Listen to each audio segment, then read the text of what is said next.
Did you know research shows that insecure attachment styles can be correlated to substance abuse, emotional distress, and interpersonal problems? I'm Aimee DiGiulio, a clinical program director in New England, and today we're talking about addiction and attachment.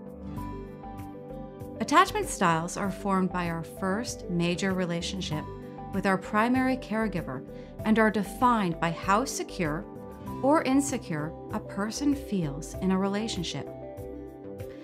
One's attachment style impacts their self-esteem, expectations of others, and their ability to attract and maintain successful adult relationships. According to the American Psychological Association, an astounding 45% of adults have insecure attachments, making it challenging for them to form healthy, positive, and secure relationships.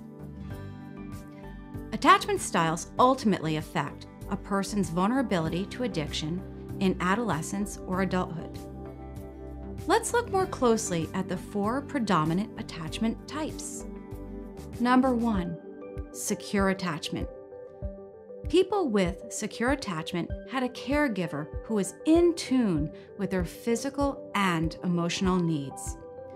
They were encouraged to explore the world with the understanding that the caregiver was a source of safety.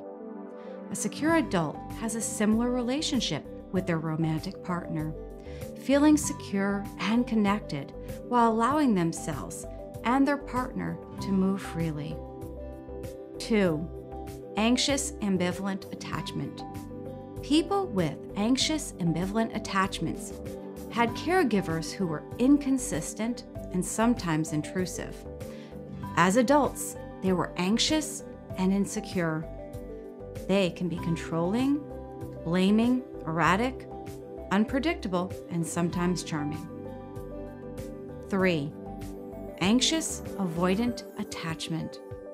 People with anxious avoidant attachment had caregivers who were unavailable or rejecting.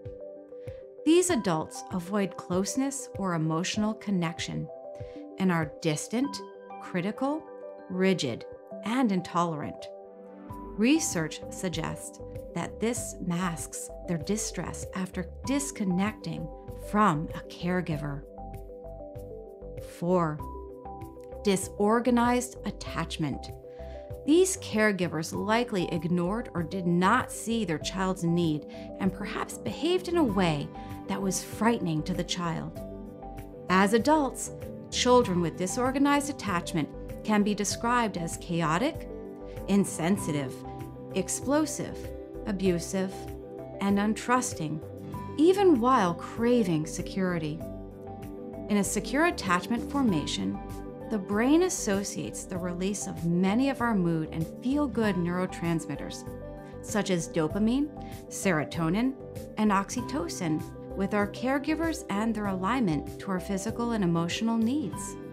However, if our caregivers are unreliable, unsafe, or absent, the neurotransmitters are not activated in the same way, and a positive and safe association with our caregivers is not formed. This results in an insecure attachment. A person with an insecure attachment is at greater risk for a substance use disorder because substances artificially alter the same neurotransmitters and provide a maladaptive replacement for the feeling of security in relationships. These substances become the external solution to the loss that is internal. Some experts believe that addiction is effectively the outcome of adverse childhood experiences, attachments, and trauma. On a hopeful note, research indicates that attachment styles are not static, and that with appropriate counseling and healing relationships, the brain can essentially rewire and adapt to a more secure attachment style.